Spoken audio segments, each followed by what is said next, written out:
High, আজকে আবার আরও একটা মিনি ব্লগ নিয়ে তোমাদের সাথে চলে এসেছি। আর আজকে আমি গেছিলাম হাতিবাগানে। তোমাদের সাথে ভিডিও শেয়ার করার আগে, মানে ইউটিউব ফ্যামিলি হওয়ার আগে হাতিবাগানে কিন্তু আমি অনেক যেতাম, কিন্তু ভিডিও স্টার্ট করার পরে প্রথমবার তোমাদের সাথে হাতিবাগানের শপিং ব্লগ শেয়ার করছি। আর দেখো, প্রথমেই ঘড়ির দোকানে গিয়ে একটা ঘড়ি নিয়ে নিয়েছিলাম, যেটা আমার বেশ পছন্দ হয়েছিল, বাট অতটাও পছন্দ হয়নি, বাট নিতে হবে এই জন্য। আর দেখো ব্যাগের কালেকশনগুলো, আর তার মাঝখানে নিয়ে নিলাম পুচকুর জন্য কয়েকটা জামা।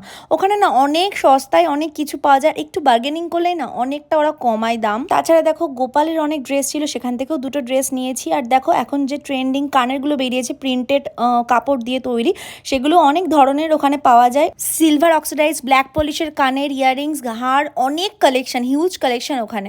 আর দেখো ব্লাউজের দোকানে আমি হাতিবাগানে এলে আসি, আর মায়ের জন্য কয়েকটা ব্লাউজ নিয়ে নিয়েছিলাম। আর সব থেকে যেটা ভালো লাগে, স্ট্রিট শপিং এর সাথে সাথে কিন্তু ওখানে প্রচুর মল পর পর। তারপরে নিয়ে নিয়েছিলাম এই জুসটা, তারপরে ঘুরতে ঘুরতে চলে এলাম বাড়ি। বাই।